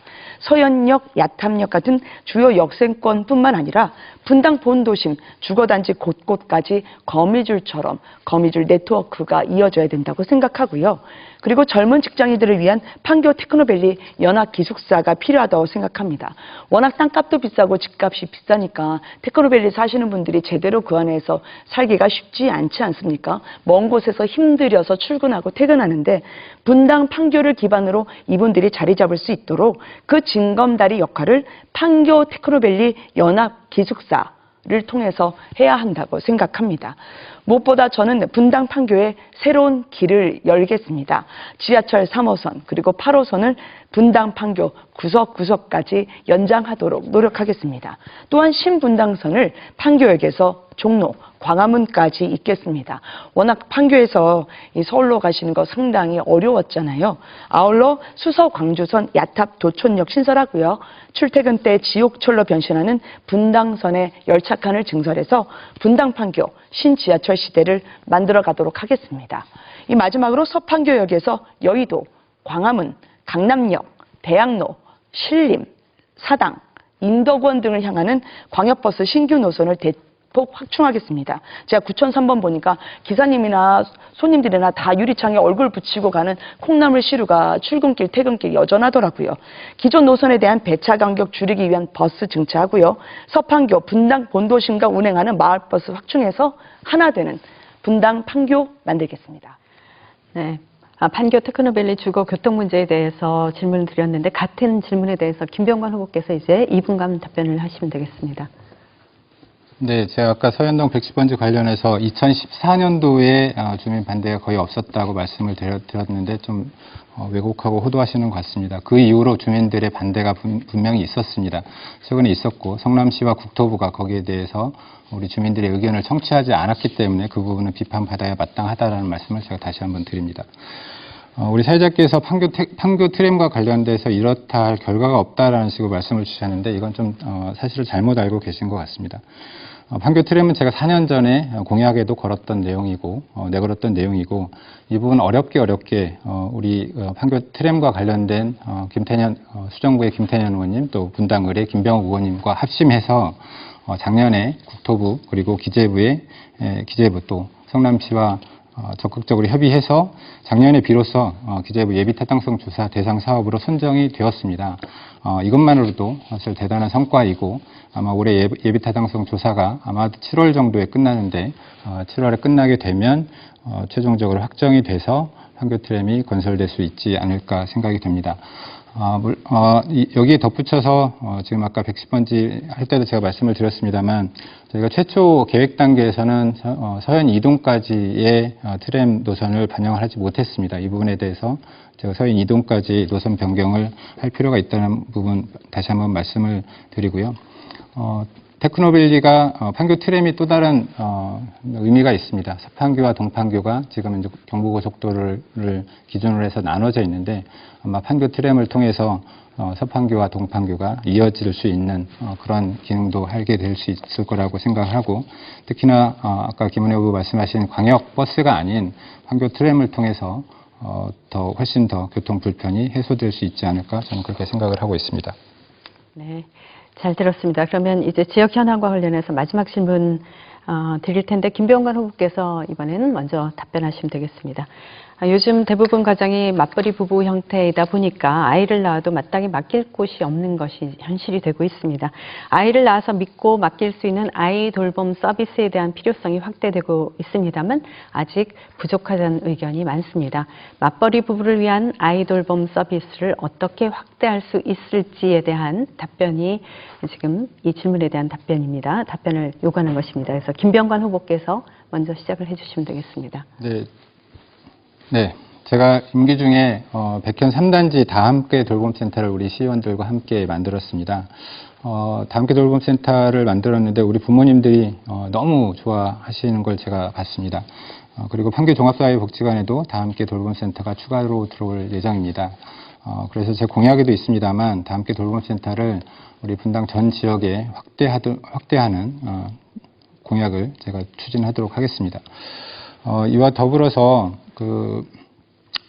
잘 아시다시피 현재 이제 초등학교에서 운영되고 있는 이제 돌봄 교실 같은 경우는 대부분 오후 5시에 종료가 되고 방학 중에는 오후 12시까지만 운영이 되기 때문에 맞벌이 가정에 큰 실효성이 없는 경우가 많습니다. 현재 성남시에서 몇 군데에 위탁 운영하고 있는 시립 도담 지역 아동센터라는 곳이 있는데요. 여기에는 현재 평일은 저녁 8시까지, 토요일은 오후 2시까지 운영을 하고 있습니다. 이 부분도 우리 분당 판교 부모님들 또 아이들의 만족도가 꽤 높습니다. 그래서 우리 시의원들 또 우리 성남시와 함께 시립 도담 지역 아동센터 현재는 대기자가 워낙 많아서 들어가기 어렵습니다. 이 부분 또 경기도 교육청과 협의해서 시설 확충해 나가도록 하겠습니다. 아시다시피 우리 이제 문재인 정부에서는 국공립 어린이집 이용률을 40%까지 끌어올리겠다고 하고 있습니다. 이 부분도 분당 판교 지역에 국공립 어린이집이 좀 더 확충될 수 있도록 하는 노력들을 계속해 나가도록 하겠습니다. 제가 임기 중에 많은 노력을 했음에도 불구하고 사실은 2개밖에 추진을 하지 못했습니다. 가장 큰 이유는 분당과 판교가 계획도시다 보니까 국공립 어린이집을 지을 땅이 사실은 그렇게 여유가 있지 못합니다. 지속적으로 국공립 어린이집을 확대하고 민간 어린이집 매입형이든 아니면 기여형이든 여러 가지 방법을 통해서 국공립 어린이집도 확대해 나가도록 하겠습니다. 네, 이어서 김은혜 후보로 넘어가겠습니다. 답변해 주십시오. 네, 맞벌이 부부를 위해서 이제 정부가 아이 돌봄 사업하는 방향성에 대해서는 저도 적극 찬성을 합니다. 그런데 과연 잘 돌아가고 있는 것인가라는 부분은 좀 짚어봐야 될 문제 같습니다. 이 검색창에 아이 돌봄 서비스 해보시면요. 정부 서비스보다도 수많은 사설업체가 나옵니다. 주변의 평범한 맞벌이 부부들이 대부분 월 한 200만 원 이상의 비용을 지출하면서 사설 서비스를 쓸 수도 있고요. 친정 어머니 등에 부탁하고 있는 것이 현실입니다. 그 이유는 무엇일까요? 이 정부의 돌봄 서비스가 실제 맞벌이 부부의 업무 시간을 맞추지 못하고 있기 때문입니다. 러시아워 때문에 아침 일찍 출근하죠. 칼퇴근해서 집에 와도 8시간 넘습니다. 갑자기 또 야근할 일은 오중 많습니까? 그런데 정부에서 제공하는 아이 돌보미 서비스를 보면 방과 후 돌봄 교실들의 운영 시간이 돌봄 교실입니다. 이런 현실을 제대로 반영하지 못하고 있습니다. 악순환이 끊이지 않죠. 맞벌이 부부는 출산한 후에 돌봄 서비스 이용하지만 불만을 느끼고 믿음직하지 않으니까 사설업체 쓰고 그러다 보면 상당히 비용이 들고 비용이 감당이 안 되면 시어머니, 친정어머니를 찾게 됩니다. 그러다가 그것도 안 되면 경력 단절 여성이 되는 거죠. 그리고 천신만고 끝에 직장에 복귀한다 하더라도 주요 업무에서 배제되고 승진도 안 시켜주고 차별을 받기 쉽습니다. 악순환도 이런 악순환이 없습니다. 저는 당선이 되면 이렇게 경력 단절 여성 다시 회사에 돌아오는데 부서 배치, 불이익 줄 때 해당 기업 반드시 강력하게 처벌하도록 제가 조치를 취하겠습니다. 제가 경력 단절 여성이었기 때문에 더 잘 압니다. 또 맞벌이 부부를 위한 파격적인 돌봄 정책이 나와야 합니다. 아침 7시부터 저녁 10시까지 무슨 일이 발생해도 보육을 공적 기관에서 해줄 상황이 돼야 합니다. 비용은 맞벌이 부부 누구나 손쉽게 감당할 수 있는 수준이어야 하고요. 근데 이게 된다 하더라도 아이를 낳을까 말까 고민해야 할 상황이라는 점을 정부 당국자가 알아야 합니다. 예. 이렇게 해서 지금 정말 숨가쁘게 한 1시간여를 달려왔습니다. 분당 갑선거구의 후보자 토론회 이 두 분 후보를 모시고 공약에 대해서도 들어봤고 지역 현안 그리고 이제 국가 현안도 다 다뤄봤습니다. 거의 이제 마무리할 시간을 향해서 가까이 가고 있는데 이제 항상 이런 토론회를 진행하다 보면 너무 이제 분위기가 무겁고 딱딱한 것이 유권자 여러분께 좀 죄송하다는 생각이 듭니다. 저희가 이제 공직자를 이제 선출한 선거와 관련해서는 엄격한 규칙을 적용하고 있기 때문에 분위기가 아무래도 그런데요. 이 시간엔 조금은 저도 느슨하게 진행을 하고 싶어졌습니다. 그래서 조금 가벼운 질문으로 넘어갔으면 하는데 두 분 실제로 선거 운동하시면서 마주치기도 하실 것 같습니다. 그러면 이제 저런 면모가 있는 후보시구나 이렇게 생각도 하고 참 배울 점이 있다, 좋은 분이구나라는 생각도 당연히 하셨을 것 같습니다. 오늘은 이제 경쟁적인 환경에서 발언을 하고 계시니까 지금까지는 그런 모습을 좀 못 봤는데 지금 좀 약간 뭐랄까요, 훈훈한 시간 이런 걸 가져보고 싶습니다. 선의의 경쟁자로서 두 분께서 각각 상대 후보에 대해서 평가를 해주시되 장점을 위주로 평가를 해주십사 부탁을 드리겠습니다. 2분인데 2분이 사실 좀 깁니다. 장점을 설명하시기에 아마 긴 시간이 될지도 모르겠습니다. 어쨌든 상대 후보자에게 배우고 싶은 점이나 평소 생각해 오신 장점을 김병관 후보부터 시작을 좀 해주시죠. 네, 우리 사회자께서도 말씀 주셨다시피, 네, 사실 아쉽게도 제가 김은혜 후보와 함께한 시간이 사실 많지 않습니다. 최근 코로나19 때문에 선거운동의 양태가 좀 많이 달라지면서 김은혜 후보와 마주칠 기회가 사실 많지는 않았습니다. 그 점 좀 아쉽게 생각을 하고요. 제가 유세 중에 몇 번 본 김은혜 후보 사람을 대하는 어떤 적극성 그리고 당찬 모습 이런 부분 참 대단하다 이런 생각을 좀 했었습니다. 코로나19 사태가 되기 때문에 우리 주민들께서 많이 움츠려 있고 그런데도 불구하고 적극적으로 임하는 모습 되게 대단하시다 이런 생각 좀 했었고요. 제가 유세 중에 친정엄마를 한번 만나 뵀었는데 어머니의 어떤 성품 이런 것들을 아마 물려받지 않았나 이런 생각을 한번 했었습니다. 제가 정치인 김은혜는 제가 판단할 수가 없습니다. 제가 사실 써왔던 문장이 있는데 여기서 그 말씀을 드리는 게 적절치 않은 것 같아서 다만 제가 알기로 김은혜 후보가 과거 기자로서 또 앵커로서 활동하던 시절에 여자 대학생들이 닮고 싶은 여성으로 이제 1위 이렇게 뽑혔던 걸로 기억하고 있는데 그 당시의 모습은 끊임없이 도전하는 그런 모습 보기가 상당히 좋았었습니다. MBC 기자로 또 앵커로 또 이명박 정부의 대변인으로 항상 최초라는 수식어가 따라다녔던 그런 모습들 본받을 만하다고 생각을 하는데요. 다만 정치인으로서의 김은혜 후보 좀 많이 아쉽습니다. 20대 국회에서 내내 국회 발목 잡았던 야당의 모습을 보는 것 같아서 좀 씁쓸한 모습이 비춰졌습니다. 이상입니다. 네, 알겠습니다. 김은혜 후보 이어서 좀 답변해 주시죠. 저는 참 힘든 싸움을 하고 있다고 생각합니다. 왜냐하면 우리 김병관 후보님은 문재인 대통령과 상당히 꼭 닮았습니다. 참 많이 닮았습니다. 이 외모도 참 훈훈하시고요. 성격도 굉장히 좋으세요. 제가 유세할 때마다 뵈면 제가 어디 가지 말라고 같이 붙잡고 악수하고 사람들이랑 같이 손잡고 하거든요. 그래서 김병관 후보 문재인 대통령하고 제가 공통점을 말씀드리는 이유는 이제 굳이 말씀드리지 않아도 많은 시청자분들이 아실 거라 생각합니다만 이게 참 바른 생활맨들 같으시거든요.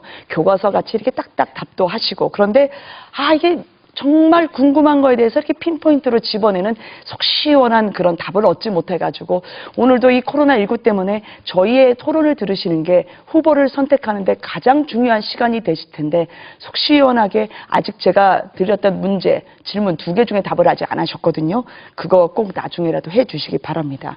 그래서 정작 풀어야 할 일에 대한 답을 내지 않고 계셔서 그런 아쉬움은 있다고 생각하고요. 그리고 제가 문 대통령과 김병관 후보 닮았다는 말은 무슨 말 하려는 건지는 이 텔레비전 시청하고 계신 유권자분들께서 더 잘 아실 것 같아가지고 더 얘기 안 하려고 합니다. 저 40초 아꼈습니다. 예, 감사합니다. 네. 자, 그러면 이제 두 번째 약간 가벼운 질문으로 넘어갈 테니까 이 질문도 좀 편안한 마음으로 해주셨으면 좋겠습니다.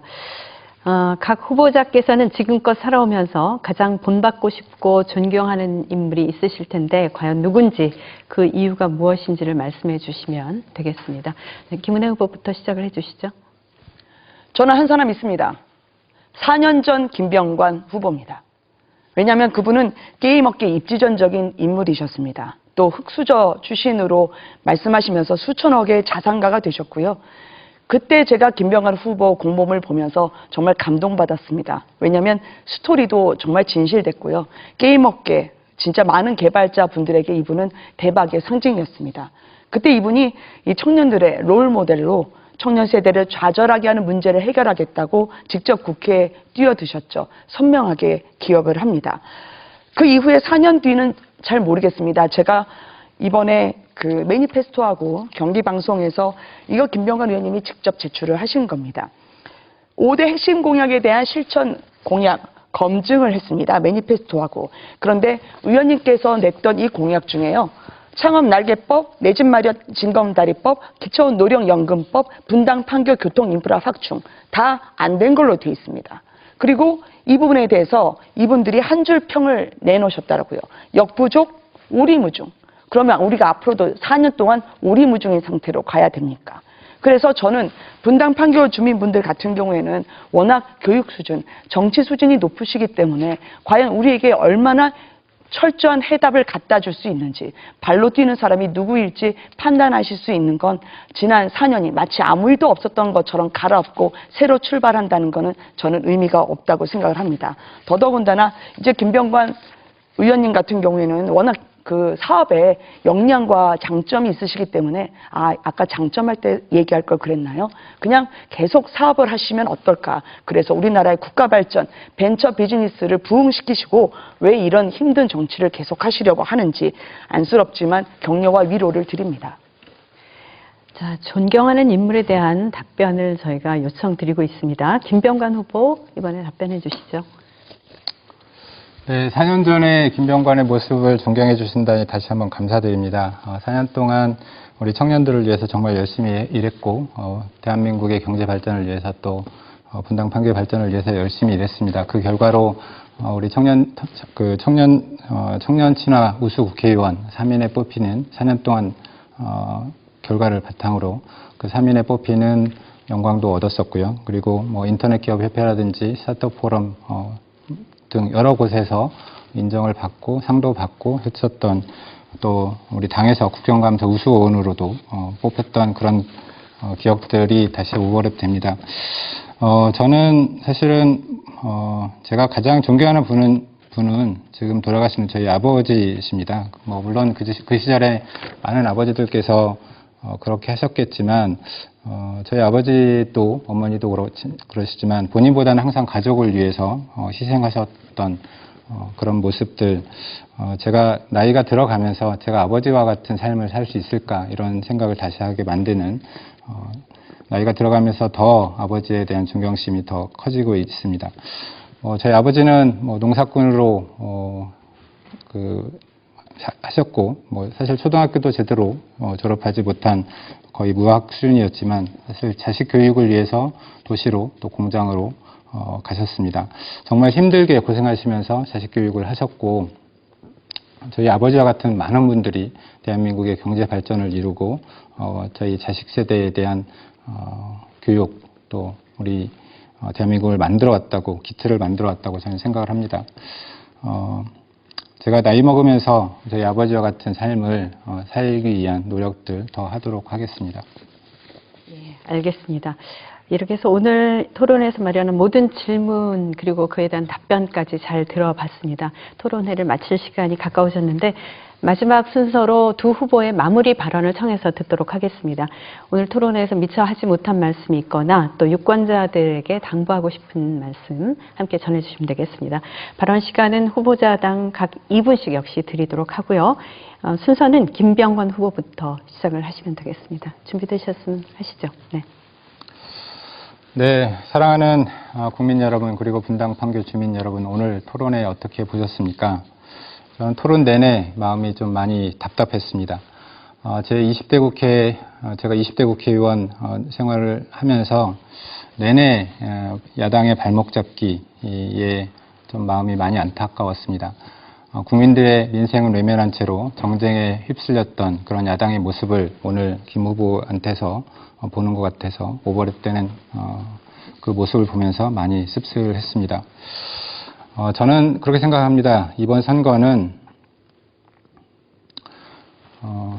사사건건 발목 잡고 정쟁만 일삼아왔던 야당에 표를 줄지, 아니면 대한민국과 분당 판교의 미래를 개혁하고 발전시킬 여당의 표를 줄지, 그런 선거라고 생각합니다. 당리 당략에 따라서 부정적인 언어만을 쏟아내고 있는 사람을 뽑을지, 아니면 대한민국의 미래를, 또 청년의 미래를 준비하는 그런 사람을 뽑을지, 그런 선거라고 생각합니다.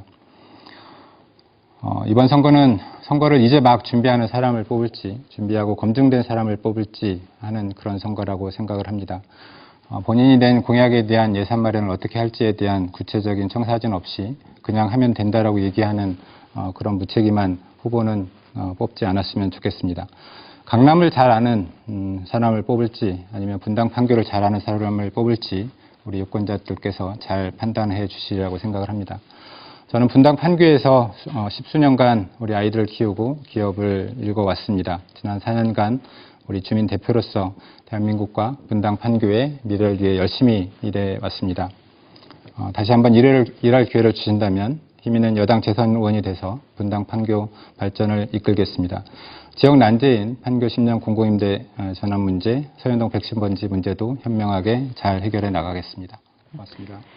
예, 그럼 이제 김은혜 후보 마지막 발언 해주시면 되겠습니다. 네, 저는 약속을 지키는 정치인이 되겠습니다. 그리고 지금 대한민국은 민주주의가 무너지고 있다고 생각합니다. 마치 사회주의, 공산주의 가는 것 아니냐는 오해받을 일들을 하고 있습니다.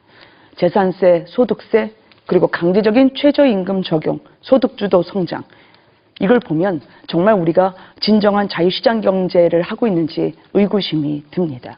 안타까운 건 집권 세력이 이걸 알고나 있는지 궁금합니다. 이념으로 무장된 집단, 그렇게 저는 생각하지 않습니다. 그냥 무능한 집단이라고 생각합니다. 정권 심판? 아닙니다. 한 게 없어서 심판할 거리도 없습니다.